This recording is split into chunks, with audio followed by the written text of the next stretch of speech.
Ako po si Miss Winnie at ito ang ating kwento. Hindi na bago sa aking kuya ang magpaiyak ng babae. Actually, naging habit niya na ito noon pa man na teenager siya. Madalas na nga siyang mapagalitan namin ni mama. Kung sino-sino na lang kasi ang nagpupunta sa bahay para ireklamo ang pagiging heartbreaker niya. Tuloy, binansagang playboy si kuya sa aming university.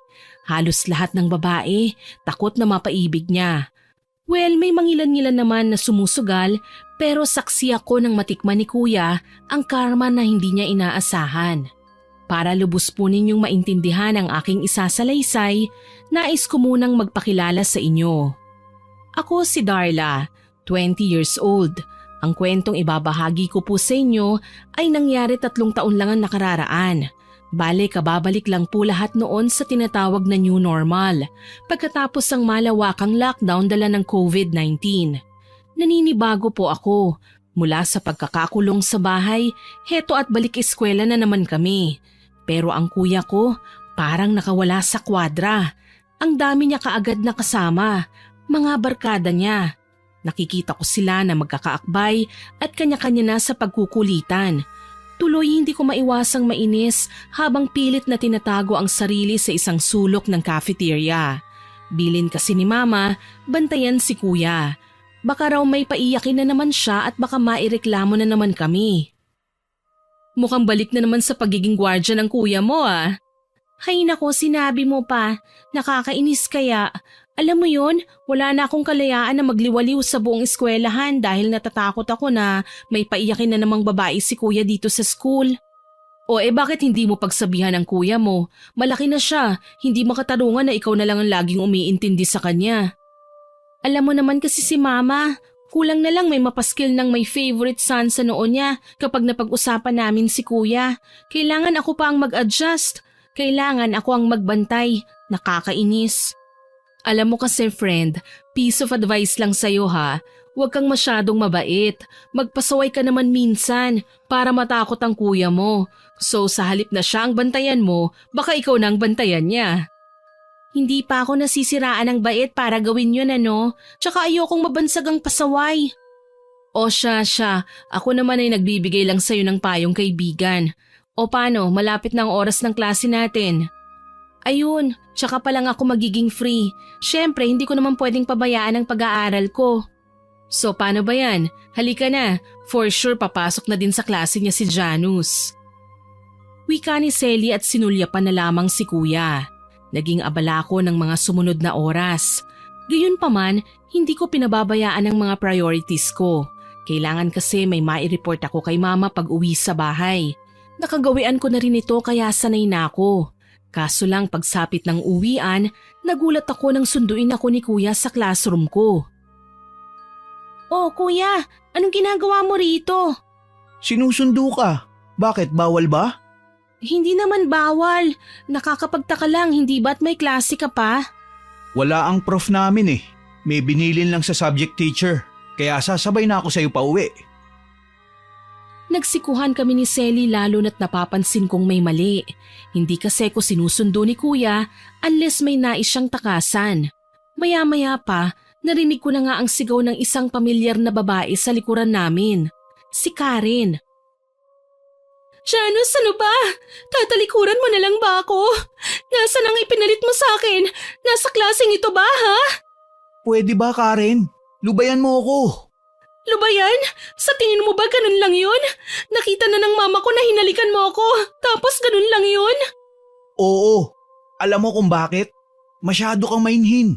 Pero nagbibigay ka naman ng motibo. Ayoko ng babaeng ganun. Ang kapal naman ng mukha mong pagsabihan ako ng ganyan, porket nakuha mo na ang gusto mo. Kung makapagsalita ka, parang pagkababae mo ang kinuha ko ah. Gayong hindi naman. Tumigil ka nga, nakakaya ka.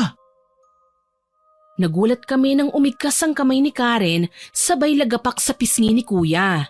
Suminghap din ang ilan sa mga taong nakikiusyoso pati na ang mga professor. Marahil hindi sila makapaniwala sa dramang kasalukuyang nagaganap. Mukhang natauhan naman si Karen at paatras na lumayo kay kuya. Panay ang hingi niya ng dispensa. Nakesyo na bigla lang siya kaya nasampal ang kapatid ko. Kaso lang Alam ko na ang susunod na gagawin ni Kuya. Kagaya nga ng aking inaasahan, binalya niya ang kamay ni Karen na nagtatangka pa sanang haplusin ang kanyang muka. I'm sorry, Janus. Hindi ko sinasadya. Nabigla lang ako. Mas lalo mo lang akong binigyan ng rason para hiwalayan ka. Janus, please, wag mong gagawin sa akin to. Mahal kita. Pasensya na. Hindi na kita mahal. Lahat ng yun naglaho nang sampalin mo ko. Ininsulto mo ako. Natural lang na makalimot ako. Wala akong pakialam. Kaya mula ngayon, layuan mo na ako. Hiwalay na tayo. Napaatras kami nang makita namin na halos maglupasay sa makintab na hallway ang babae. Hawak niya ang laylayan ng uniform ni Kuya. Mistula kaming nanonood ng telenovela kung saan sila ang mga bida. Girl, ano na? Hahayaan mo na lang bang maiskandalo ang kuya mo? Damay ka dyan for sure. Si Kuya naman kasi. Janus, please! Huwag mo akong iiwan. Hindi na yata ako mabubuhay kapag wala ka. Huwag ka ngang maging desperada. Hindi na kita gusto. Tigilan mo na ako. Naglupasay ang babae sa sahig. Mas lalo kaming pinagkumpulan ng mga tao at alam kong napapahiya na si Kuya. Hindi nga ako nakapalag nang lapitan niya ako sabay hinila. Sumunod naman sa amin si Selly kaya hindi ko na narinig ang bulungan ng mga estudyante. Basta mabibilis ang mga hakbang na tinungo namin ang gate palabas ng university. Ang hindi ko lang alam, sumunod sa amin si Karen. Hilam na sa luha ang kanyang mga mata. As in gumawa na siya ng iskandalo sa school grounds kung saan napagkatuwaan ng i-livestream ng ilan sa mga umaastang vloggers sa school namin. Yung matatandang professor naman napapasign of the cross na. Ilan naman sa mga gwardya ay napapasipol lang sa halip na awatin ng dalawang gumagawa ng eksena. Hindi mo ako iiwan, Janus. Binigay ko ang lahat sa'yo. Nahihibang ka na ba? Mahal kita at mahal mo ko. Hindi ang ganito kababaw na problema lang ang sisira sa atin. Pero hindi na ako magsiselos pa. Huli na, Karen. Maghiwalay na tayo. Hindi ako papayag. Wala ka nang magagawa. Nagsasawa na ako sa'yo. Singhal ni Kuya at kaagad niyang tinalikuran si Karen. Walang nagawa ang babae kundi ang mag-iskandalo. Nagsisisigaw siya habang tila sanggol na nagmamakaawa. Hindi ko maiwasang maawa sa kanya. Matindi na ang pinagdaanan ni Karen. Pero wala naman akong magawa kundi ang pagmasdan na lamang siya. Mas lalo siyang umatungal ng iyak. Ang mga tao naman, pinagpistahan sila. May nagtatawanan at masama ang tingin kay Karen. May iiling-iling naman na tila ba tingin sa babae ay wala ng pag-asa. Oh my God! Hindi mo ba pagsasabihan ng kuya mo, Darla? Nakakahiya. Pinagtitinginan na nga tayo ng mga tao, oh. Para ano, pagalitan ako ni kuya? Business nila yan, hayaan na natin sila. Hayaan? Kapag umabot to sa din, siguradong ipapatawag kayo. Sige, fine. Ako nang bahala. Nilapitan ko si kuya at inawat. Ngunit niyakap lang ako ni Karen. Sa akin naman siya nagmakaawa. Darla, kausapin mo ang kuya mo, please. Sabihin mo sa kanya na hindi ako papayag na maghiwalay kami. Ate Karen, wala po akong magagawa dyan eh. Hindi ko po kayo matutulungan. Ang mabuti pa itigil nyo na ito, nakakahiya na kasi. Bakit ako mahihiya? Ako ba ang nanloko? Ako ba ang naging dahilan ng skandalo, ha? Sinabing tumigil ka na nga, hindi ba? Palibasa, sanay ka sa kahiyan. Lubayan mo na kami. At wag na wag nang guguluhin pa. Hayop ka, Janus! Pagbabayaran mo ang lahat ng ginawa mo! Pangako, gaganti ako! Magdurusa ka! Singhal ng babae sa aking kuya. Kitang-kita ko ang dismaya sa kanyang muka. Halos mapasigaw nga ako nang itulak niya ako. Kaya naman gayon na lang ang pag-atras ko. Inalalayan naman ako ni Selly at inilayo sa babae. Halika na nga, baliw yata ang babaeng yan eh. Pero si kuya, hayaan na lang natin siya. Nakakahiya, pinagtitinginan na tayo ng mga tao oh. Bakit ba kasi kababalik lang natin sa klase pero may inatraso na naman si kuya? Nakakainis naman eh. Yan ang napapala ng mga taong walang ibang alam gawin kundi ang pumatol sa matatamis na salita ng mga lalaki. Alina kayo, umalis na tayo. Hindi na namin siya pinansin at sa pangunguna ni Kuya Janus umalis na kami. Mula noon, hindi na lumalapit pa sa amin si Karen. Nabalitaan namin na muntik na siyang magpakamatay. Pagkatapos ay dinala na lang siya ng kanyang pamilya sa probinsya. Napagsabihan naman ni Mama si Kuya. Nang mapag-isa kami, ako naman ang lumapit sa kanya. Kuya, bakit naman ganun? Bakit kailangan mong gawin kay Karen yun? Darla, dati na kami may problema. Wala pa ang lockdown. Mas lumala lang nang magkita kami.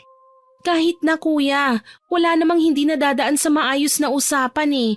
Hindi naman kailangang humantong sa pahiyaan. Alam ko, pero hindi mo kasi ako naiintindihan eh. Muntik niya na akong pikutin.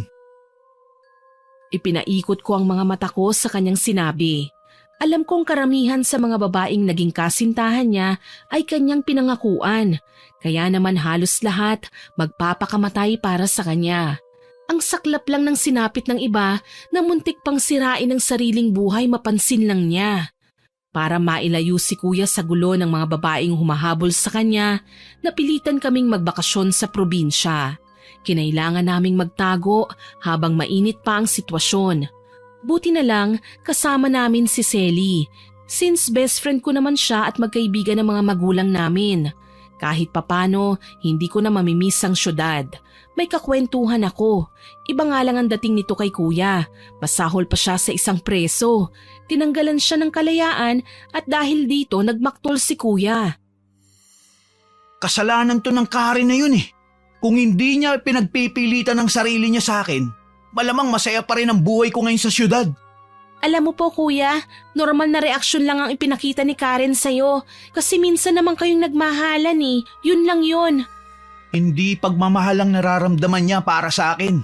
Nagiging makasarili na siya. Nagiging silosa na eh. Nakakasakal na ang maging girlfriend siya. Kuya naman, dapat hindi ka na nag-girlfriend kung ganyan mahilig ka lang naman din magpaiyak ng babae. Paano kapag kinasuhan ka nila? Or mas matindi, paano kapag pinabarang ang kuya mo? Sa sinabi ni Selly, napabaling ako ng tingin sa kanya. Hindi ako makapaniwala sa kanyang sinabi sa akin. Grabe naman, barang talaga. Hindi malayong mangyari yun taga-probinsya si Karen. Malay natin kung may mga kakilala siyang magaling gumawa ng sumpa o kahit na anong may kinalaman sa black magic. Sa tingin mo ba naniniwala ako sa ganyan? Selly, year 2022 na tayo ngayon. Hindi na nag-i-exist ang mga ganyang klaseng tao. Huwag kang pakasisiguro, girl. Minsan, mas pinipili nilang magtago para wag silang mapag-usapan. Nagkibit balikat na lamang ako sa sinabi ni Selly. Dati na talaga siyang mahilig sa mga ganyan, sa usaping kababalaghan. Naniniwala nga siya sa aswang at mga multo eh. Kaso lang sa parte ko, isa lang ang pwedeng katakutan ni Kuya. Yun ay ang karma na kailangan niyang harapin. Dahil siguradong kahit talikuran man niya ito, siguradong hahanap ang tadhana ng pagkakataon para mapagbayaran niya ito. Sa paglipas ng mga araw, palagi kong pinangangaralan si Kuya. Minsan nagrarason siya, pero mas lamang talaga ang pangdidedma niya. Nahihirapan na nga akong kausapin siya eh. Pero ano bang magagawa ko? Mas pipiliin ko na pagalitan siya kaysa makita ko na lang siyang bumulagta sa lupa dahil sa dami ng naging atraso niya. Kaso lang, nagising kami isang umaga na dumadaing si Kuya. Kaya naman kaagad ko siyang dinaluhan para malaman kung ano bang nararamdaman niya. Dalhin niyo ako sa ospital. Ang sakit ng tiyan ko. Ano ba kasing kinain mo, Janus? Wala naman akong kinain. Umaga pa lang, di ba? Hindi pa nga tayo nag-aalmusal eh. O bakit namimilipit ka sa sakit, Kuya? Nag-aalala na kami sa'yo eh. Ang mabuti pa, dalhin na lang natin talaga ang kuya mo sa ospital. Baka may infection lang siya o ano. Sa huli, dinala nga namin si Kuya sa pagamutan. Inasikaso naman siya ng mga nurse sa emergency room pero nagulat kami nang makalipas pa ang ilang minutong pagsusuri, nagtatakang lumabas ang doktor. Wala silang nakitang diferensya kay Kuya. Walang sakit at walang kahit na anong sintomas na nagsasabing may iniinda siyang hindi maganda. Tuloy, hindi makapaniwalang napalingon ako sa aking kapatid. Binibiro mo lang ba kami, Kuya? Bakit ko naman gagawin yun? Aasta akong may sakit para madala ko dito sa doktor? Hindi pa ako nababaliw, Darla, no? Totoong may sakit ako. May nararamdaman akong hindi maganda sa katawan. Alam mo kuya, tigilan mo na ang pagiging isip bata, okay? Ang laki na ng damage na ginawa mo eh. Sobra na eh. Parang ikaw na ang bunso sa ating dalawa. Huwag naman ganito kuya. Nadadamay na nga ako sa kalokohan mo eh. Hindi nga kasi ako nagbibiro. Totoong masakit ang tiyan ko kanina. Singhal niya sa akin kaya napaatras ako. Lumabas din naman ang pagkamaldita ko ng mga sandaling yon kaya alam kong hindi niya nagustuhan ang mga sinabi ko. Dala ng labis na pagtatampo, tinalikuran ko si kuya. Iniwan ko siya kasama ni Selly. Dahil sa umaatikabong galit sa puso ko, nagawa ko pang umuwi ng mag-isa sa bahay at nagkulong sa kwarto. Ilang sandali pa, dumating din naman sina Selly at kuya. Hinanap ako kagad ng aking kaibigan. Grabe ka ha, iniwan mo talaga kami sa ospital? Pasensya na Selly, hindi ko kasi kayang harapin ng kuya ko eh. Alam mo yon, parang naghahanap lang siya ng atensyon. Bakit kailangan niyang gawin to? Napapansin nga siya ng mga tao sa nakakahiyapang paraan. Parang bumabalik lang sa akin ang kahihiyang ginawa niya sa school nung magkumprontahan sila ni Karen. Hayaan mo na, baka hindi pa niya nare-realize sa mga bagay-bagay. Anong hindi pa niya nare-realize? Baka nakakalimutan mo matanda na siya, no? Galit kong wika. Muli, naisip kong kausapin si kuya kaya bumangon ako sa pagkakahiga sa kama at pinuntahan siya sa kwarto niya. Walang paalam na akong pumasok at dito ko siya naabutan sa nakakahindik na itsura. Sumusuka siya ng dugo. Napasigaw ako at nandiri nang makitang may halo ang malapot at malansang dugo sa kanyang paanan. Nangihina ko siyang nilapitan. Ayaw mo kasing maniwala sa akin, Darla. Sinabi ko naman sa'yo, may nararamdaman nga akong masakit. Hindi ko lang alam kung saan banda sa tiyan ko ang hinahalukay. Diyos ko, kailangan ka naming dalhin ulit sa ospital, kuya. Hala, anong nangyari? Kailangan natin siyang ibalik sa mga doktor, Selly. Natataranta kong sigaw. Ilang sandali pa, sakay ulit kami ng sasakyan pabalik sa pagamutan. Sa totoo lang, mas nakakapagod ang bumiyahe ng walang pahinga kesa sa ganito dahil may kalayuan pa naman ang ospital sa aming lugar. Palibhasa nasa probinsya kami kaya hindi kaagad naaasikaso at lalong walang ambulansya na nakakaresponde kagad sa oras ng emergency. Dito na na-confine si kuya. Ang sabi ng doktor, may viral infection daw ang kapatid ko kaya nagsusuka ng dugo. Pero sa totoo lang ayokong maniwala. Para kasing hindi naman kapanipaniwala eh. Para maobserbahan pa siya ng maayos, kinailangan siyang manatili ng ilang araw sa ospital. Alam ko bubuti ang kalagayan niya kapag naasikaso na siya ng mga doktor. Pero mali pala ako, mas lalong lumala ang kalagayan ni kuya. Namayat siya at nanlalalim ang mga mata. Isang gabi, sa kalagitnaan ng aking pagtulog, nagising ako nang marinig ang ungol niya na tila ba nasasaktan. Bumangon ako at kaagad siyang nilapitan. Kuya, anong nangyayari sa'yo? Kuya? Karen, bakit? Karen, pakiusap, wag. Wag. Ayoko pang mamatay, Karen. Kuya, ano ba? Hindi magandang biro yan ha. Ano bang nangyayari sa'yo? Gumising ka nga, hindi ka na nakakatuwa eh. Karen, ayoko niyan. Maawa ka. Ilayo mo sa akin yan. Pakiusap.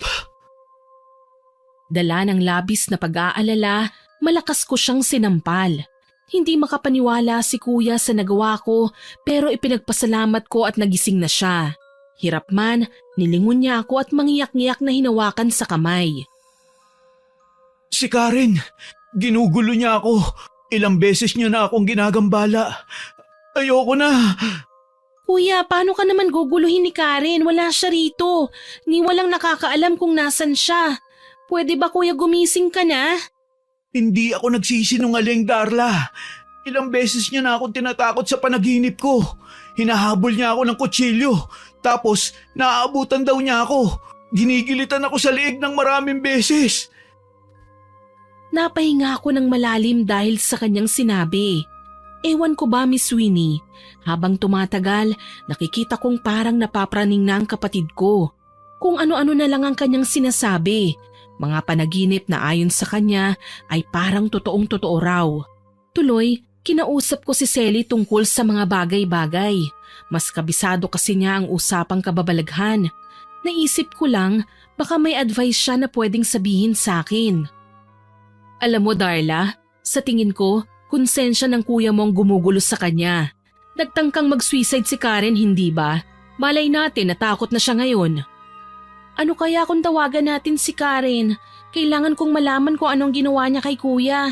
Iniisip ko din na paghingiin ng tawad si kuya sa ginawang panloloko sa kanya para naman gumaling na ang kapatid ko. Yan kasing kadalasan na consequence sa isang lalaking babaero. Hindi makontento sa iisang babae. Palaging naghahanap ng bago, palaging may kalandian. Alam kong may kasalanan si kuya, pero hindi naman ibig sabihin nun masama na siya at walang karapatang magsisi. Kahit na, tsaka lang naman kasi bumabanat sa pagganti ang karma kapag nakakaramdam na ng pagsisisi, tsaka pa sila nagdurusa. Kaya nga nag-aalala ako sa kanya. Paano na? Hindi naman pwedeng lagi na lang may sakit si kuya. Paano niya mapupuntahan si Karen kung kritikal ang kalagayan niya? Taga saan ba ang Karen na yan? Sa pagkakaalam ko mula kay kuya, taga norte ang babaeng yun. Siguro kailangan magpagaling na muna ang kapatid ko. Kung totoo man ang sinasabi mo tungkol sa mga barang na yan, siya ang magdadala sa atin kay Karen dahil minsan na siyang nakapunta sa bahay nila. Mabuti pa nga. Tapos hihingi siya ng tawad at mangangako na hindi na uulitin pa ang kanyang ginawa. Tumango ako at sumang-ayon sa sinabi ni Selly. Yun naman talaga ang dapat kapag nagkasala ang isang tao Kailangan maghanap ng paraan para humingi ng tawad. Inalagaan namin si kuya hanggang sa kahit papaano bumuti na ang kanyang pakiramdam. Halos 1 linggo din siyang nanatili sa ospital. Nang makauwi kami sa bahay, pinagpahinga namin siya ng mga ilang araw at kinausap tungkol kay Karen. Kuya, pwede ba kitang makausap? Tungkol saan? Tungkol kay Karen. Hindi na siya dapat na pinag-uusapan. Nakalimutan mo na ba? Matagal na kaming hiwalay. Alam ko naman po yun, kuya. Ilang buwan na ba simula nang lumayo ka sa kanya? Alam ko lumalamig na din ang ulo mo, kumakalma ang galit. Pero ang pagpapatawad, lalo na kung humingi ka ngayon, napakadaling ibigay basta nagsisisi ka. Ano bang gusto mong ipunto? Puntahan po natin si Karen, humingi ka ng tawad sa kanya. Malakas kasi ang kutob ko na hindi lang basta normal na karamdaman ang dumapo sa'yo. Sa tingin ko binarang ka niya. Hindi nga lang halata kasi nga ilang buwan na kayong hindi nagkikita. Hindi ko kayang gawin ang gusto mo. Baka bigyan na naman niya ng mali siya ang paglapit ko sa kanya. Baka isipin niya, ako na naman ang may kailangan sa kanya. Kuya, pwede bang ibaba mo muna ang pride mo kahit ilang sandali lang? Hindi kasi magandang tignan na nagmamalaki ka pa kahit mahina ka na at ikaw rin naman ang may kasalanan. Hindi mo naman kasi ko naiintindihan Kuya, hihingi lang po tayo ng tawad sa nagawa mo kay Karen. Yun lang yun. Pagkatapos lalayo na tayo, hindi na natin siya guguluhin ulit. Pangako. Sigurado ka ba dyan? Kailan ba naman ako nagsinungaling, kuya? Tsaka hindi na tayo mahihirapan na magbiyahe. Sanay si Selly na mag-drive ng malayo kaya wag kang mag-alala. Yon ang sinabi ko kay kuya para wag na siyang tumanggi pa. Makalipas nga ang 3 araw, bumabiyahe na kami papunta sa probinsya ni Karen. Si Kuya Janus mismo ang naging guide namin papunta doon. Sobrang layo na pala nila Karen sa kalsada. Mula kasi sa highway, kailangan pa naming maglakad ng halos 2 oras paakyat ng bundok para lang makarating sa bahay nila. Mabuti na lang, kilala sa probinsya ang pamilya nila. Kilala palang hilot ang kanyang tatay at marami-rami ng buntis na napaanak. Humantong kami sa isang medyo liblib na bakuran kung saan si Karen mismo ang sumalubong sa amin. Karen, salamat naman at nandito ka. Anong ginagawa niyo rito? May gusto lang sana akong sabihin sa'yo, Karen. Sasabihin? O baka naman gusto mo lang makasigurado na patay na ako? Pasensya ka na, Janus, pero hindi mangyayari ang gusto mo. Tapos na akong magpakabaliw sa'yo. Mawalang galang na, Karen, pero hindi kasi kami nagpunta dito para dyan. May sasabihin lang talagang importante si kuya. Ano naman yon? Sabihin nyo na, marami akong ginagawa at sinasayang nyo lang ang oras ko. Kaagad namang lumapit si kuya kay Karen. Lumuhod. Maya-maya lang nakikita ko ang kanyang pagpapakumbaba. Malaki ang naging atraso ko sa'yo, Karen.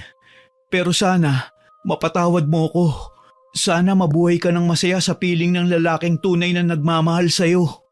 Mali ka, Janus. Ikaw sana ang lalaking yun eh.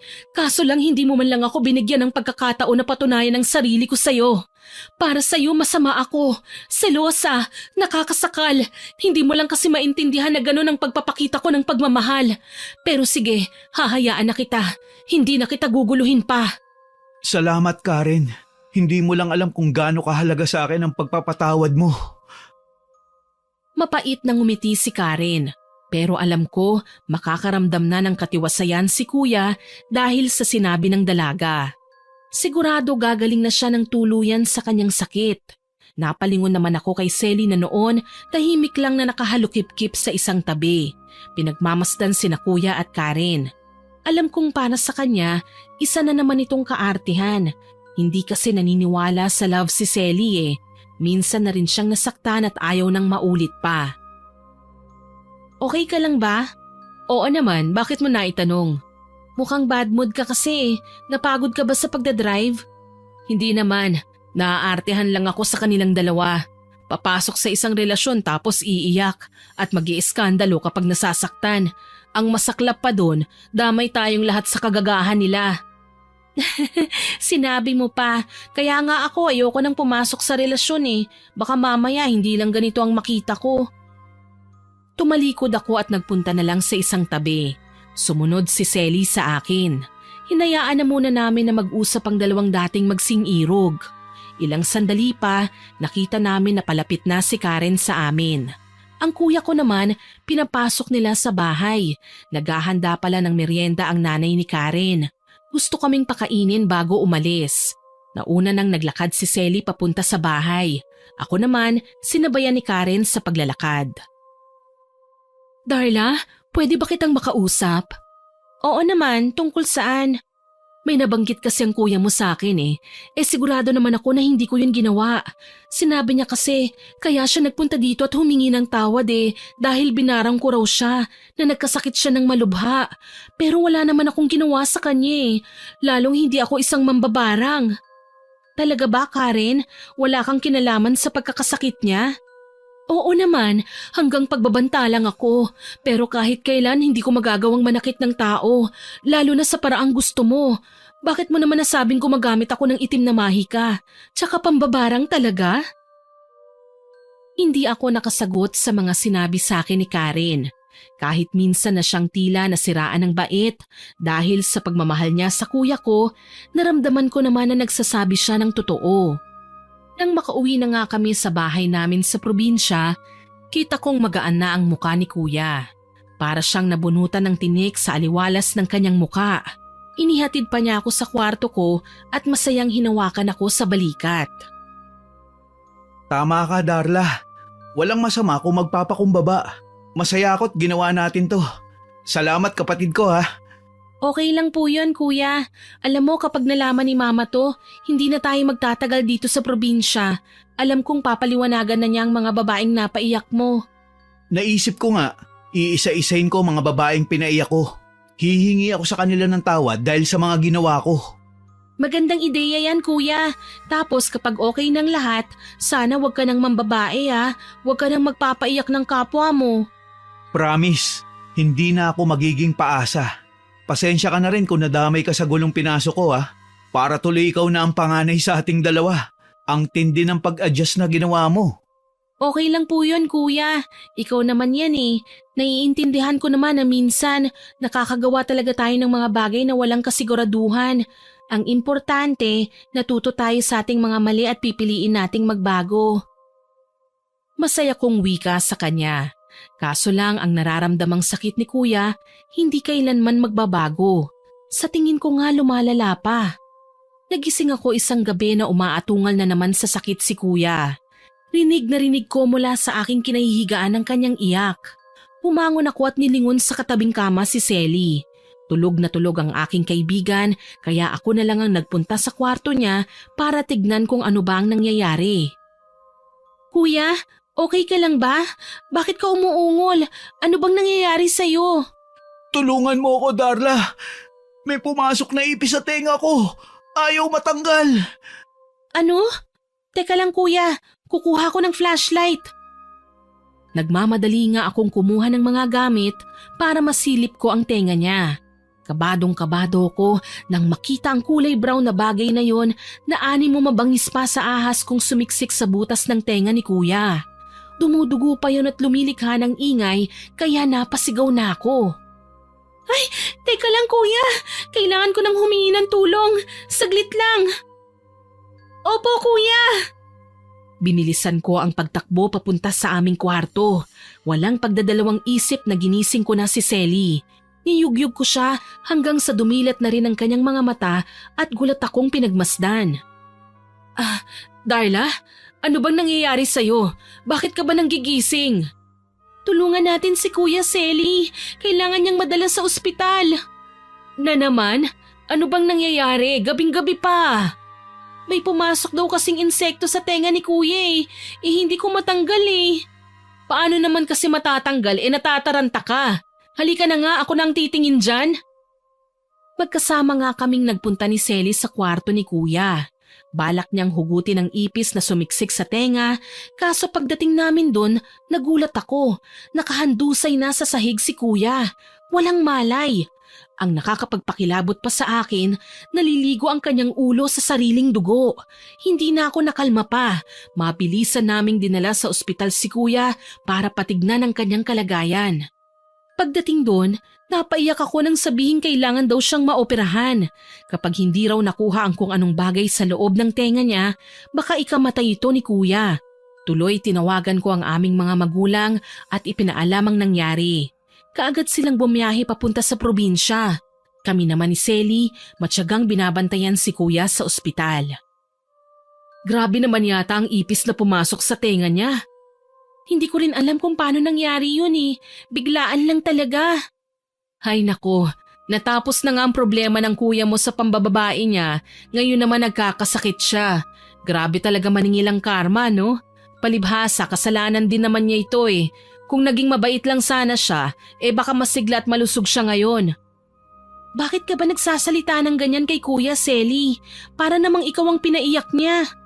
Naisip ko lang naman, ang sama ng kuya mo sa mga babae eh. Tapos ngayon konting sakit umiiyak na. Deserve niya yan ano?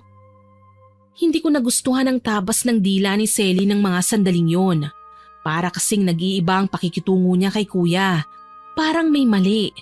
Hindi ko naman siya talaga makontra dahil alam kong may kasalanan din naman si kuya. Ang hindi ko lang maintindihan, bakit ngayon pa siya nagsalita ng ganun? Buti na lang, dumating na sina mama at papa. Sila na ang kumausap sa doktor para malaman ang mga susunod na hakbang. Supposedly kakain muna kami sa kantin dahil hindi pa nga kami nag-aagahan. Kaso lang nagtaka ako nang magpaalam si Selly na mauuna nang umuwi. Halos ayaw pa nga niya akong isabay kahit may sasakyan naman siya. Tuloy, palihim ko siyang sinundan sa bahay. Pagdating ko doon, nakita ko siyang may nilalabas na kahon mula sa ilalim ng kama. Bahagya kasing bumukas ang pinto kaya nakikita ko ang ginagawa niya. May kinuha siyang itim na kandila sa loob tsaka sinindihan. Nagliwanag sa buong kwarto nang maglagablab ang apoy kaya mas lalong natuon ang atensyon ko sa ginagawa niya. Ano naman kaya ang ginagawa ng taong to? Tignan natin ngayon kung anong mangyayari sa'yo makating lalaki. Oy, anong ginagawa mo, Selly? Darla? Anong ginagawa mo rito? Bakit hindi ka kumatok? Ano? Hello, Selly. Bakit naman ako kakatok? Kwarto ko ito, no? Pasensya na.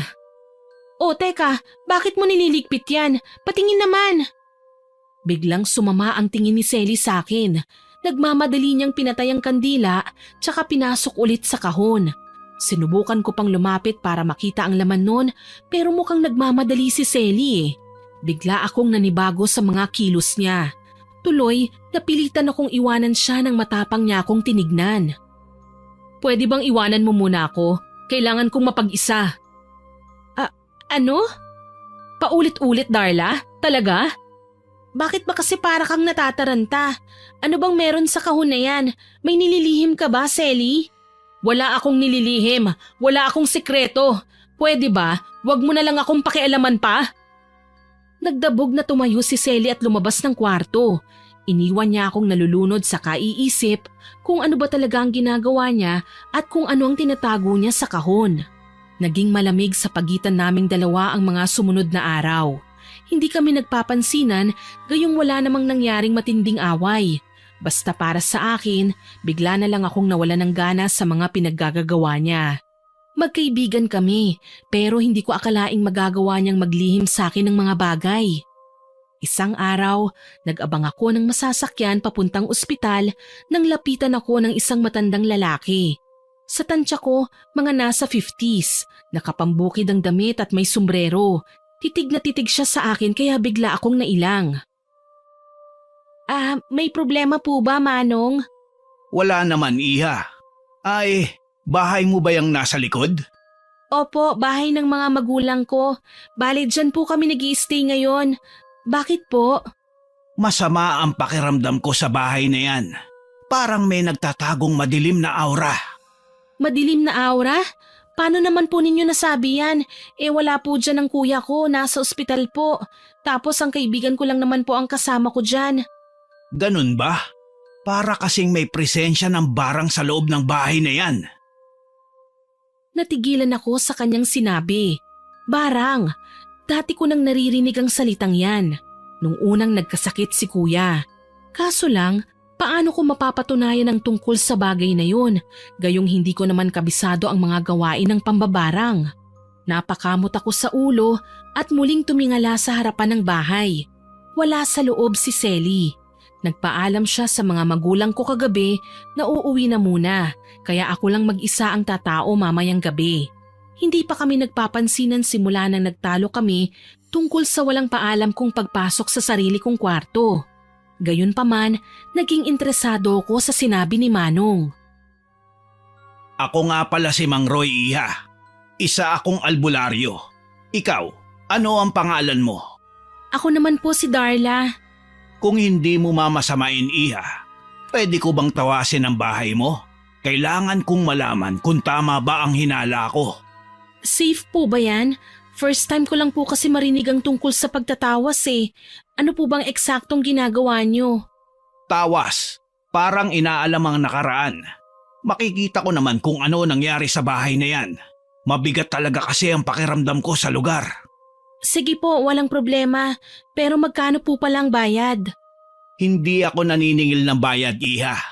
Kusang loob ko tong ginagawa. Tumango ako sa sinabi ni Mang Roy. Tama naman siya. Ngayon ang tamang pagkakataon para tawasin ang bahay. Wala si Selly. Walang hahadlang sa amin. Kaya naman tinawagan ko na lang muna ang aking mga magulang. Ipinaalam ko sa kanila na matatagalan ako ng konti pero pupunta pa rin ako sa ospital. Pinapasok ko ang matanda sa loob ng aming bahay. Palingon-lingon siya sa paligid. Ilang sandali pa, natigilan siya. Tinumbok niya ang kwarto namin ni Selly. Dito nanggagaling ang itim na aura. Dito ginawa ang barang. Kung ganun po ba, malinaw na may nakasama kaming mambabarang sa loob ng bahay na ito? Malaki ang posibilidad, Iha. Nararamdaman ko ang bigat ng enerhiya, ang puot at galit. Mukhang nagkukubli sa loob ng silid. Posible kayang si Selly ang may kagagawa nito? Pero bakit? Anong kasalanan ni kuya sa kanya? Nasaan ang kuya mo? Nasa ospital po eh. Kailangan ko siyang makita. Determinadong wika ni Mang Roy, kaya naman wala akong nagawa kundi ang isama siya papunta sa ospital. Makikipagpalitan kasi ko kina mama at papa, lalo na't kailangan nilang umuwi sa syudad. Sinubukan ko naman tawagan si Selly pero ring lang ng ring ang phone ng babae. Hindi niya sinasagot ang mga tawag ko kaya lalo pa akong nagduda na talagang may ginagawa siyang hindi maganda. Dahil dito, pati si Kuya Janos ay pinakausap ko sa nakilala kong albularyo. Sino siya, Darla? Huwag kang mag-alala kuya, matutulungan niya po tayo. Magagawa niya ng paraan na gumaan kahit papanong nararamdaman mo. Sigurado ka? Niwala ngang nagawa ang mga doktor na kumpleto sila sa gamot at kagamitan. Paano pa kaya ang albularyo? Magtiwala ka lang kuya, hindi naman kasi sa lahat ng bagay kayang solusyonan ng sensya eh. May mga bagay na sa mga paranormal lang mabibigyan ng kasagutan. Hindi na rin kaagad umimik si kuya. Alam kong medyo naniniwala na siya sa punto ko. Kailangan lang naming makumbinsi ang aking mga magulang na patignan sa albularyo ang kuya ko. Umaasa kasi ko na mapapagaling siya ni Mang Roy. Naawa na kasi ko sa kanyang sitwasyon eh. Nasa ospital nga siya pero namamayat naman ng husto. Maputla na at nakadextrose. Nangangalumata at medyo namamaga ang left side ng kanyang muka. Inoperahan na siya noong isang araw pero hindi pa rin siya pwedeng umuwi lalo na't may mga komplikasyon pang nakita sa loob ng kanyang katawan. Sige, magtitiwala ako sa kanya. Kailangan ko lang na makausap si Mang Roy. Walang problema kuya, hahayaan ko kayong mag-usap pero kailangan ko munang pakinggan ang mga sasabihin niya sa akin. May tiwala ako sa'yo, Darla. Alam kong gagawin mo ang lahat. Gumaling lang ako. Opo naman kuya, gagawin ko rin ang lahat, malaman ko lang kung sino ang may pakananang pambabarang sayo. Mahina akong wika sa kanya. Hindi ko sinabi na may ideya na ako tungkol sa sinabi ni Mang Roy, na may kinalaman si Selly sa lahat ng ito. Lumapit ako kay Mang Roy at nakipag-usap. Manikang itim, iha. Yun ang kailangan mong hanapin. Sa manikang itim na kabaon ng buhok ng kuya mo. Isinumpa siya ng mambabarang dahil sa kanyang pagiging babaero. Kailangan mong makuha ang manika bago pa mahuli ang lahat. Gagawin ko po, Mang Roy. Bago nga po pala ang lahat, gusto kong magpasalamat sa inyo. Tinulungan niyo ako kahit hindi niyo ako kakilala. Huwag mo nang isipin yun, Darla. Ginagawa ko mga bagay na ito dahil dito ako masaya. Ang makatulong sa kapwa. Gagawin ko po ang sinabi niyo. Hindi po ako papayag na hindi makuha ang manikang itim na dahilan ng pagkakasakit ni kuya. Sambit ko sa kanya. Makalipas ang ilan pang mga instruksyon, umuwi na ako sa bahay. Una kong hinalungkat ang kwarto namin ni Selly. Hinanap ko ang pamilyar na itsura ng kahon na nagmamadaling itago ni Selly noong minsang mahuli ko siya. Baka naman dinala niya na ang kahon nung umalis siya, so kailangan ko siyang sundan sa bahay niya sa syudad. Kailangan kong makuha ang manika. Taimtim kong wika.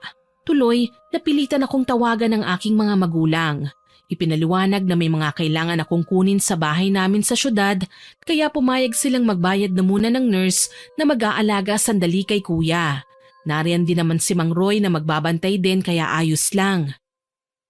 Kayo na po munang bahala sa kuya ko, Mang Roy. Kailangan kong sundan ang kaibigan ko sa bahay niya. Malakas ang kutob ko na nasa kanyang itim na manikang hinahanap natin. Kailangan mong mag-ingat, iha. Mukhang hindi lang basta mambabarang ang babaeng kakaharapin mo. Sa tingin ko, isa siya sa mga babaeng may itim na gilagid o yung mahilig mag-iwan ng sumpa. Kailangan iwasan mong magawaran niya. Pero paano ko po gagawin yun, Mang Roy? Alam naman natin na hindi basta-basta napapansin ang ginawad na sumpa. Hindi ko yun maririnig. Hindi iepekto ang sumpa hanggat hindi niya ito naibabato sa'yo. Kailangan mo lang na mag-ingat. Huwag mong hahayaang marinig ang mga sasabihin niya. Pwede kang maapektuhan oras na marinig mo ang sumpa. Tatandaan ko po, Mang Roy. Maraming salamat po. Ako naman ay gagawa ng pansamantalang langis na makakapagpawi sa kalagayan ng kuya mo. Oo nga pala, bago ko makalimutan, dalhin mo to. Asin? Hindi lang yan basta asin, Darla. Yan ay benditadong asin. Oras na lapitan ka ng mambabarang para saktan, pwede mo yang isaboy sa kanya. Makikita mo ang pwedeng epekto ng asin na yan sa mukha niya kapag napaso siya. Aniya kaya tumango ako at ngumiti sa kanya. Nagpaalam na rin ako kay kuya. Alam ko naman na hindi siya mag-aalala sa akin lalo na't wala akong kahit na anong sinabi sa kanya. Ilang sandali pa, bumabiyahe na ako pauwi sa syudad. Una kong pinuntahan ang bahay ni Selly. Sa bakuran pa lang, alam ko na kagad na walang tao. Nakasara ang mga gate maging ang pinto. Nasaan naman kaya si Selly? Kailangan ko siyang makausap eh. Hindi pwede ang ganito na para kaming nag-iiwasan. Pero kung papasok naman ako sa bahay niya nang wala siyang kaalam-alam, siguradong marami akong matutuklasan na matagal na niyang tinatago. Mariin kong wika sa aking sarili. Tuloy gumapang ako mula sa likod bahay papunta sa pinakaunang pinto na pwede kong mapasukan. Swerte naman na bukas ang pintuan doon kaya hindi na ako nag-aksaya pa ng panahon. Kaagad akong pumasok. Tumambad sa aking harapan ang napaka-weirdong kagamitan ni Selly. Nagulat pa ako dahil akala ko wala siya sa loob pero naroon pala siya. Abala sa pagsisindi ng mga itim na kandila, gayong maliwanag naman at maaliwalas ang loob ng bahay niya. Nakita ko nang inilabas niya ang larawan ni Kuya at dinasalan, kaya dito na nag-init ang ulo ko. Kung ganon, ikaw pa lang salarin. Ikaw ang nambarang kay Kuya. Darla, kaibigan ko. Hindi ko in-expect na pupunta ka rito. Ah, talaga? Kasi malaya kang sirain ng kuya ko sa mga nalalaman mong itim na mahika? Nakakatuwa ka talaga. Akala ko ba hindi ka naniniwala sa barang na kahit kailan wala nang kagaya ko na nag-i-exist dito sa mundo. Ganun ba? Oo, hindi ako dapat na naniniwala. Pero sa pinakita mo ngayon, mukhang kailangan kitang pigilan at ang kasamaan mo sa pananakit ng mga tao. Humalakhak si Selly at makapanindig balahibong tinitigan ako. Alam kong sinusubukan niya akong sindakin, pero hindi ako natatakot sa kanya. Mas takot akong makuha niya ang buhay ng kuya ko. Yun ang hindi ko mapapayagan. Best friend naman, binibigyan ko na ng pabor ang kuya mo. Kapag namatay siya, hindi na siya hahabulin pa ng mga babaeng pinaasa niya. Ano bang nasa isip mo? Bakit kailangan nating humantong sa ganito? Hindi naman ikaw ang niloko ni kuya. Hindi naman ikaw ang sinaktan. Oo, hindi nga ako. Pero naaalala ko sa katauhan niya ang lalaking minsan nang sumira sa puso ko. Ang babaw mo naman, Selly. Ilang beses ko bang sasabihin sa'yo, hindi naman yun si kuya. Magkaiba sila ng ex mo. Wala akong pakialam. Ang mahalaga lang sa akin ngayon ay makaganti sa lahat ng kabaro niya. Pwes hindi ko mapapayagan ng bagay na yan. Singhal ko sa kanya. Marahas ko siyang nilapitan at pinaghihila ang lahat ng mga gamit niyang nakakalat sa paligid. Binasag ko ang mga garapon na may mga lamang insekto, pinunit ang libreta at binasa ang mga telang may nakasulat na mga sumpa. Pinagpuputol ko ang mga nakasinding kandila kaya mistulang binagyo ang buong silid. Hindi siya makapaniwala na magagawa ko yon, pero kailangan kong maging matapang eh. Tuloy, nasapo ni Selly ang kanyang ulo sa labis na panggagalaiti. Pagbabayaran mo ang pagiging pakialamera mo! Humanda ka! Hindi ako natatakot sa iyo, Selly. Kahit nagbagong anyo ka pa bilang isang demonyo, lalabanan pa rin kita. Talaga ba? Sige. Kung talagang matapang ka, pwede tayong magkasubukan. Nagmamadali kong isinaboy sa kanya ang asin na ibinigay sa akin ni Mang Roy. Paunti-unti lang naman na hinahagis ko sa kanya, pero kita ko kagad ang epekto ng pagkakapaso niya. Gayon na lang ang pagsigaw ni Selly. Ah! Anong klaseng asin yan? Nakakapaso! Ano ka ngayon? Halika dito! Ikaw naman ang humarap sa parusa ko! Marahas kong hinila si Selly papunta sa isang sulok at iginapos. Hindi ko na pinansin pa ang bawat sigaw niya dahil nagmamadali ko nang hinanap ang itim na manika. Hinalughog ko ang lahat ng gamit niya sa loob. Wala akong pakialam kahit sigaw pa siya ng sigaw. Ni hindi ko na nga pinansin pa ang pagpupumiglas niya dahil sa tuwing nagtatangka siyang kumawala ay bigla ko naman siyang nasasabuyan ng asin. Ano ba, Darla? Pakawalan mo ako rito! Hindi mo ako dapat na ikinukulong! Anong hindi? Deserve mo yan, uy! Dapat lang sa'yo yan, manatili ka dyan! Kapag ako nakawala sa pagkakagapos ko rito, talagang iiyak ka sa ganti ko! Ang tanong, makakawala ka pa ba dyan? Muling naging bayolente si Selly at sinubukan na tanggalin ang sarili niyang gapos. Kaso nga lang, alam ko naman na mahihirapan siya lalo na't sinigurado kong mahigpit ang pagkakatali ko sa kanya. Hindi siya makakaalis hanggat hindi ako ang nagpapalaya sa kanya. Lumipat ako sa itaas para mahanap ang manika. Iniwan ko si Selly dahil mas mahalaga na makuha ko ang talagang kailangan ko rito. Kaso lang, hindi ko naisip na magkakaroon pa pala ng pagkakataon si Selly na gawaran ako ng sumpa. Nagulat na lang ako nang basta na lang akong bumagsak nang maramdaman ko ang matinding pananakit ng tiyan. Galit kong nilingon si Selly. Anong ginawa mo sa akin? Bakit? Ano bang nararamdaman mo? May masakit? Ha? Hayop kang mambabarang ka! Pinagsisihan ko nang naging kaibigan kita! Aba, wag ka namang ganyan. Hindi kita magiging kaibigan kung hindi dahil sa paglapit-lapit mo sa akin, hindi ba? Sira ka ba? Broken-hearted ka nun. Nilapitan kita kasi naaawa ko sa'yo. Tapos ito pang igaganti mo sa inalok kong pakikipagkaibigan sa'yo? Tumahimik ka! Hindi ako nakakaawa! Wala ka nang magagawa dahil ganun ka na talaga! Nagulat ako nang sumigaw siya sa pagkakasabi ko sa kanya ng mga katagang yun. Walang kahirap-hirap niyang natanggal ang gapos sa kanyang mga kamay. Masakit ba, Darla? Sayang, akala ko pa naman magiging kaibigan kita habang buhay.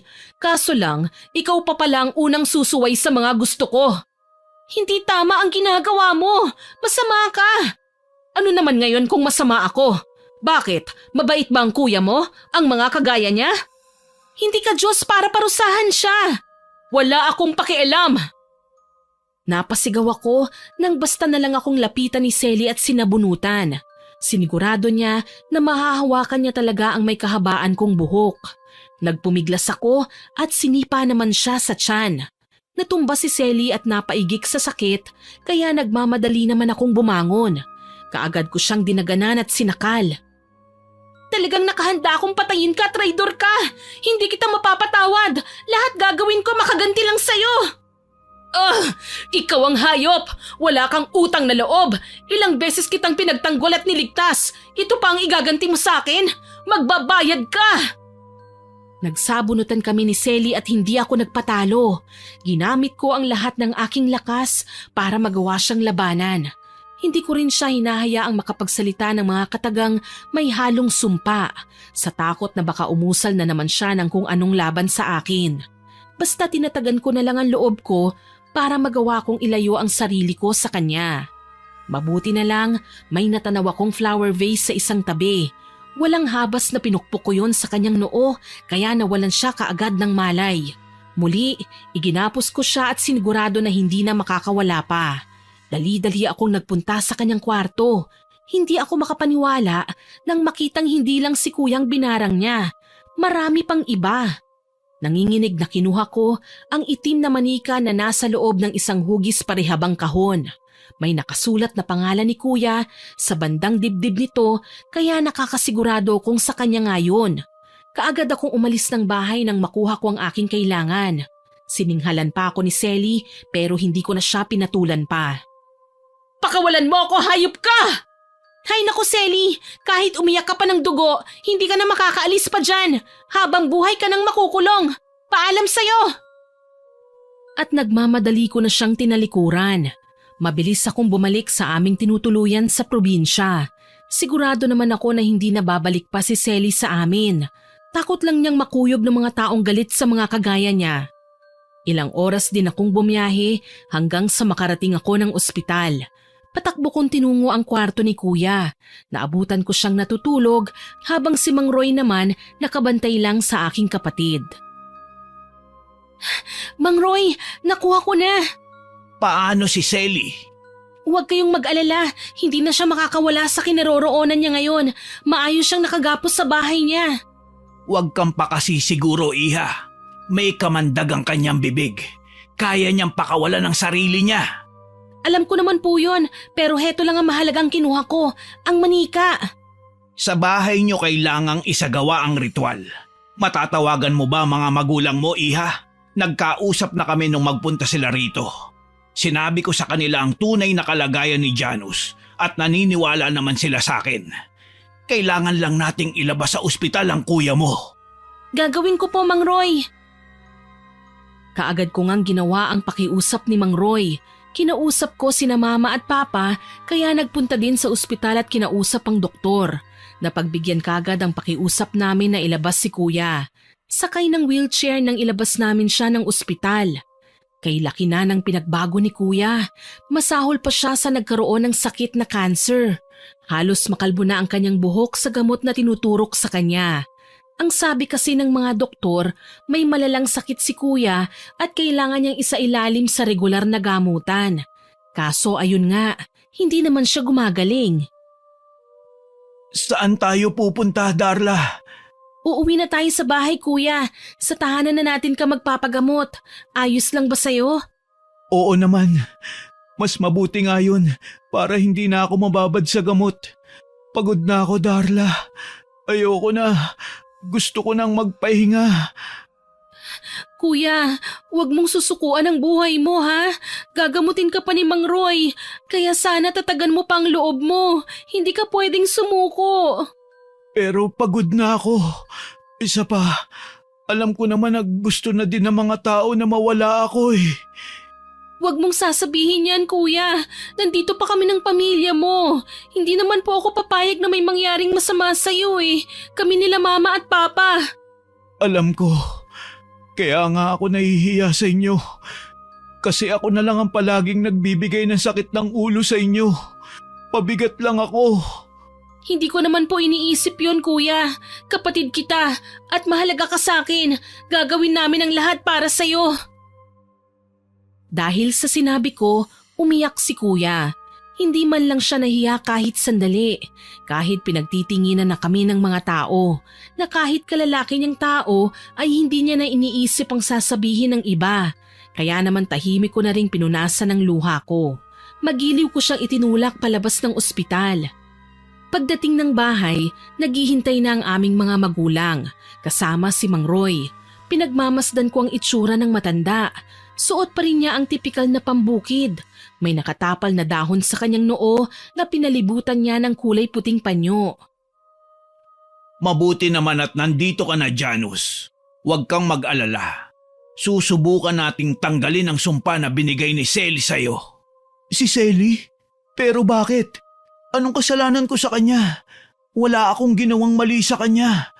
Yun na nga po, kuya. Dahil sa pagiging broken-hearted niya, nilahat niya ang mga babaerong lalaki at kasama ka na doon. Hindi niya dapat ginawa sa akin to. Dapat kung sinong may kasalanan sa kanya, yun ang ginantihan niya. Nabulag si Selly sa nadarama niyang galit, kuya. Para sa kanya, lahat ng kasalanan ng dati niyang boyfriend, kasalanan na ng lahat ng lalaking nagpaiyak sa mga babae. Napayuko si kuya sa aking sinabi. Inalalayan namin siya pahiga sa kama. Si Mang Roy naman, sinimulan na ang pag-aayos ng kanyang mga gamit. Habang ginagawa yon, hindi ko mapigilang mapalingon sa may bintana. Parang may nakasilip mula sa labas eh. Tila ba naghahanap ng mapapasukan. Nagpaalam ako kina mama na isasara ko lang ng maayos ang pinto. Pumayag naman siya. Kaagad akong tumungo sa sala, sa kusina, pati na sa likod bahay. Dito na ako nataranta nang makitang nasa labas si Selly, magulo ang buhok, tila hindi na natutulog, maraming kalmot sa katawan at nawawala na sa sarili. Ibalik mo sa akin ang manika! Bakit ko naman gagawin yun? Hindi pa ako nasisiraan ng bait, Selly! Hindi yun sa'yo! Wala akong pakialam! Umalis ka na! Tumawa lang si Selly dahil sa aking sinabi. Naalarma pa ako nang matanaw siyang dumampot ng bato at binato ang aming bintana. Nabasag ang salamin kaya napaatras ako. Kinuha ko ang kutsilyo at nanggigigil na sinamaan siya ng tingin. Umalis ka na kung ayaw mong tumawag ako ng pulis! Talaga? Pulis lang bang pangontra mo sa akin? Oo, dahil naniniwala ako na magagawa pa rin ng Panginoon na tanggalin ang mga masasamang tao kagaya mo. Oo, aamin ako. Naging kampon ako ng dilim. Pero dahil yon sa mga kagaya ng kuya mo. At hindi ako makakapayag na dumami pa ang lahi ng mga taong kagaya niya. Napasigaw ako nang magawa nga niyang makapasok sa loob ng bahay namin. Tila siya baliw na inatake ako at sinabunutan. Wala akong nagawa kundi ang magsisisigaw at humingi ng tulong. Mabuti na lang natulungan ako kagad nila mama at papa. Inawat nila si Selly at iginapos sa isang tabi. Mas lalo pang ginanahan na magwala ang babae. Sa tingin niyo ba mababawi niyo pa ang barang na binigay ko sa kuya mo? Mamamatay siya! Hindi na siya kailanman maibabalik pa sa dati! Walang yakang babae ka! Walang kasalanan si kuya! Papatayin ko ang lahat ng mga babaero! Isinusumpa ko sila! Huwag kang masyadong makampante, Selly. Hindi ka magtatagumpay sa mga gagawin mo. Ako ang pipigil sa'yo. Natahimik ako nang makita kong naglabas ng langis si Mang Roy at ipinahid niya sa noo ni Selly. Gayon na lang ang pagsigaw ng babae. Para siyang napapaso. Gayon pa man, wala siyang magagawa kundi ang magpumiglas. Maayos kasi siyang nakagapos at nakikita siya ni kuya. Nangihina man, walang nagawa si kuya kundi ang mabagal siyang kinausap. Bakit kailangan nating humantong sa ganito, Selly? Nagtiwala kami sa'yo. Kaibigan ka ng kapatid ko. Nagtataka ka pa kung bakit? Gayong makasalanan ka naman? Kahit na, hindi mo ako dapat ipahamak ng ganito. Hindi naman ako lalaking nanloko sa'yo eh. Wala akong pakialam. Ang mahalaga lang sa akin, huwag ka nang mabuhay pa. Nagulat ako nang sampalin siya ni Mama. Galit siyang kinumpronta. Sa dami ng magagandang bagay na nagawa namin kay Selly, alam kong nanlulumo din siya sa kanyang mga natuklasan. Sino ba naman ang magiging masaya kung malamang binarang ng pinagkatiwalaang tao ang kanyang anak? Malamang wala namang gustong mangyari yun. Tumabi ako at inayos ang nagulo kong buhok. Sa mga oras na yon, nilubayan na ni Mang Roy si Selly.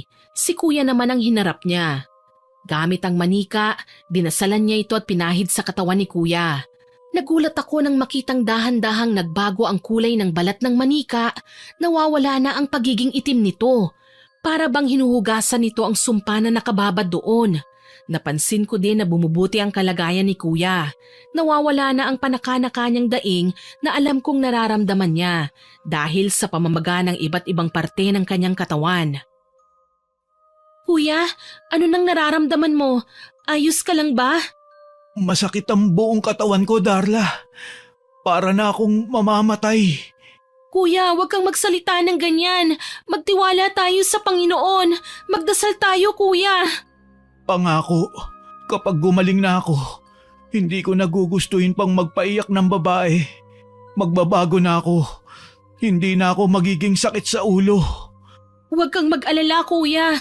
Susuportahan ko ang gagawin mo. Magiging okay din ang lahat. Maawa ka sa mga magulang natin.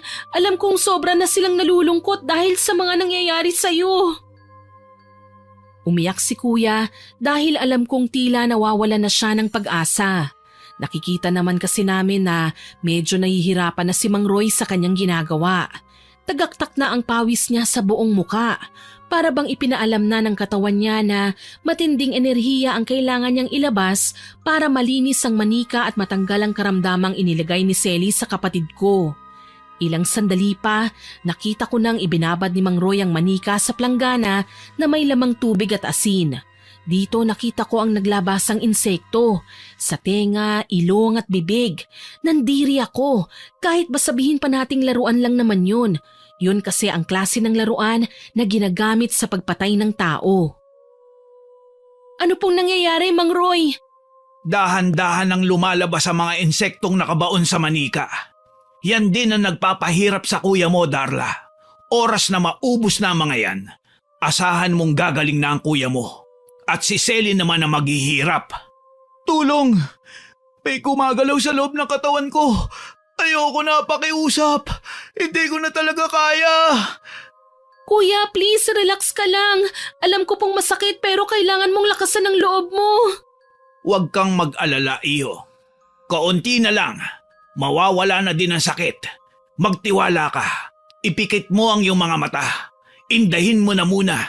Alam kong kailangan mong pagdaanan ang lahat ng ito dahil masyado nang matagal nang nakabaon sa katawan mo ang mga insekto. Diyos ko, tulungan mo po ako.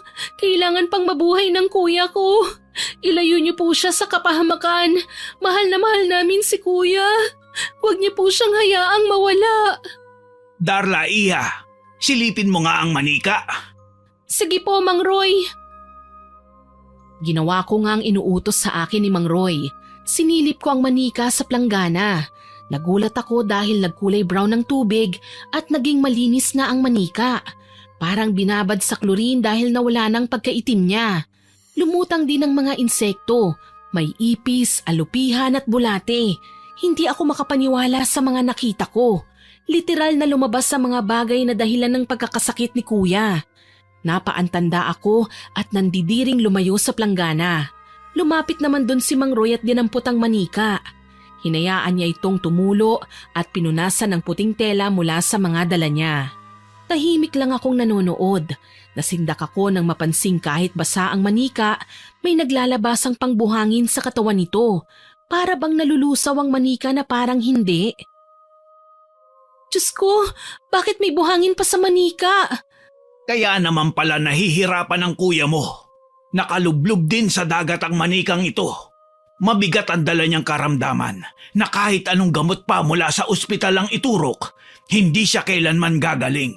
Sa halip, mamamatay pa siya ng madalian. Grabe na talaga ang kasamaan ni Selly. Hayaan mo na. Lilipat din naman ang sumpa sa kanya, lalo na't sa kanya galing ang manika. Paliwanag sa akin ni Mang Roy. Ipinakita nga niya ang mangyayari. Piniga niya ang kamay ng manika at gayon na lang ang sigaw ni Selly. Umuungol ang babae sa sakit, kaya naman napatingin ako sa kanya. Pinili kong tanggalin ang emosyon ko sa muka at matapang ko siyang tinignan. Masakit ba, Selly? Bakit niyo ibinalik ang sumpa sa akin? Nasaktan lang ako! Gumanti lang ako! Wala naman sana akong pakialam kung gumanti ka eh, pero sinira mong tiwala ko, Selly. Kinaibigan kita. Anong ginawa mo? Sinaktan mo ang kuya ko. Kahit na, akin ang manikang yan. Kung hindi mo yan kinuha, baka marami pa akong babaerong napatay ngayon. Ito ang tatandaan mo, Selly. Hindi mo na masasaktan pa ang kuya ko, kahit na kailan. Sinampal ko siya na ikinasigaw niya. Nang mga sandaling yon, nagpatawag na rin sila papa ng pulis. Hindi ko alam kung paano nila naipakulong si Selly, pero hindi na kasi siya nakalabas ng presinto. Doon niya lalong ininda ang kanyang sakit. Si Kuya Janus naman, kahit mahina ay nagpapagaling na rin ng dahan-dahan. Araw-araw naman siyang dinadalaw ng albularyo. Alam kong hindi pa gagaling kaagad si Janus. Pero unti-unti namang magiging maayos ang kanyang pakiramdam. Kalaunan, babalik na din siya sa dati. Malaking bagay po itong ginawa niyo sa amin, Mang Roy. Maraming salamat po sa lahat ng tulong niyo. Kasiyahan kong makatulong, Iha. Alam mo kasi, may ipagtatapat ako sa'yo. Ano po yun? Matagal ko nang kilala si Selly. Ang mga magulang niya ay dating mambabarang sa probinsya namin. Nagawa ko lang silang talunin kaya nagpalipat-lipat sila ng lugar. Hindi ko na nga alam kung ano na nangyari sa kanila at si Selly na lang ang nakikita ko. Gayunpaman, ginamit niya pa rin ang kahusayan niya sa pambabarang para pumatay ng tao. At tawag ito ng konsensya sa puso ko na kailangan ko siyang pigilan. Tumango ako sa kanyang sinabi. Baka lang kasi hindi naging maganda ang kapalaran ni Selly kaya siya naligaw ng landas. Baka kailangan ko siyang intindihin. Tuloy, napilitan akong dalawin siya sa kulungan. Ayaw niya akong kausapin. Kung hindi siya nagwawala, tumatanggi siyang lumapit sa akin kaya napilitan akong umalis. Ayon sa abogado niya, magagawa niyang ilabas si Selly sa kulungan dahil sa kondisyon nito. Ilang araw pa ang nakalipas, nalaman kong na-confine sa ospital si Selly. Mahina na ang katawan niya. Alam kong may kinalaman ito sa sumpa na binigay niya noon kay kuya. Kasabay kasi ng kanyang panghihina ay ang paggaling naman ng kapatid ko. Dadalaw ako kay Selly, kuya. Sasama ka ba? Oo, Darla. Gusto ko rin siya makausap. Gusto ko, magkapatawaran na kami para naman maayos na ang lahat. Gusto ko man magalit sa kanya. Alam kong nabulag lang siya sa matinding galit at sakit. Dapat siyang iniintindi. Maraming salamat po, kuya. Kahit papano magiging masaya si Selly dahil alam niyang mapapatawad mo na siya. Yun naman talaga ang dapat, hindi ba? Saka tinuruan tayo ni na mama at papa na huwag magtatanim ng sama ng loob sa kapwa natin. Lalo na kapag alam nating wala na silang kalaban-laban. Tama.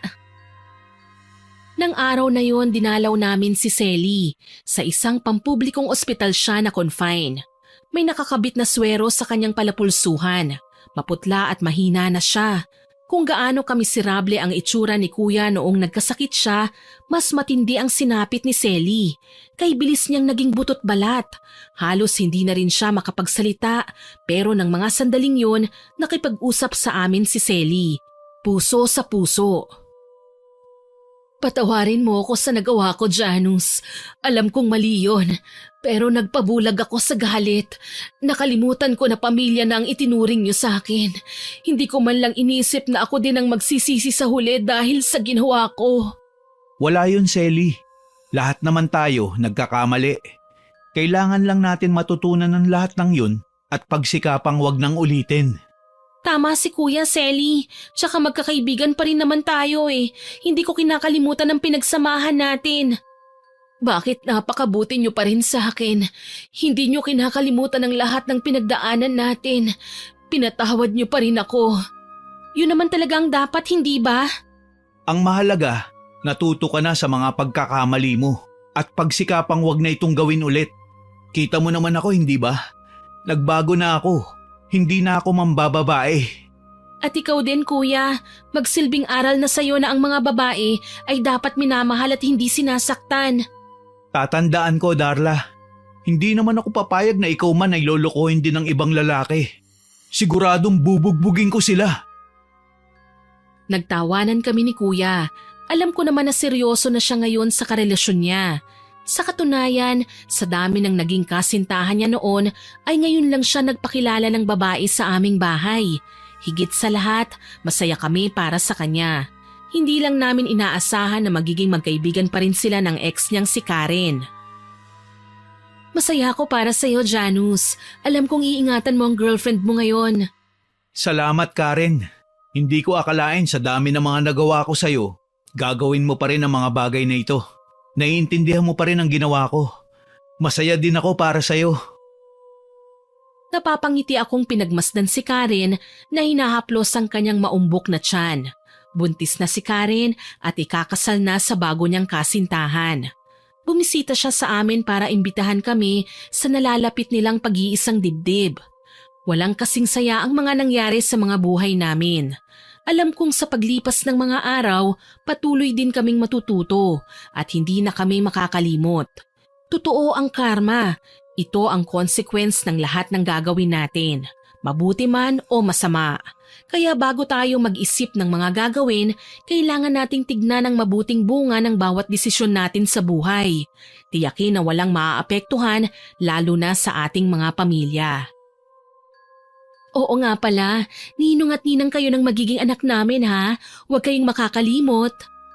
Pwede ba yun? Alam naman namin kung saan kayo nakatira. Gusto mo nga sumama na kami ngayon sa inyo eh. Tama, kami na magkakatay sa gagawing lechon. Wala namang problema doon. Ang tanong, nakahanda na bang mga regalo nyo? Hay nako, oras na para maging galante ka, kuya. At malulutong na tawanan ng pinakawalan namin habang nag-uusap. Sa ngayon may asawa na po si Kuya Miss Winnie. Ako naman malapit nang makapagtapos at kasalukuyan ding masaya sa boyfriend ko. Pinayagan ako ng mga magulang ko na makipagnobyo lalo na't mabait naman ang lalaki at mapagkakatiwalaan. Si Selly ay namatay noong kasagsagan ng bagyong Odette. Alam kong hindi lamig at takot mula sa malakas na bagyo ang kinamatay niya, kundi ang lumalala niyang sakit na hindi na naagapan pa. Malungkot na ipinahayag sa amin ni Mang Roy na ganun daw talaga ang consequence na kahaharapin ng isang mambabarang. Gayunpaman, hindi namin siya pinabayaan. Binigyan namin siya ng maayos na libing at regular naming dinadalaw sa sementeryo. Siya ang isang halimbawa ng pangyayaring hindi naman masama ang magsisi sa masamang gawain, basta na naising magbago at wag nang uulitin pang magkamali. Hanggang dito na lamang po. More power po sa inyong channel at God bless. Sana po ay nagustuhan niyo ang aking ibinahaging kwento.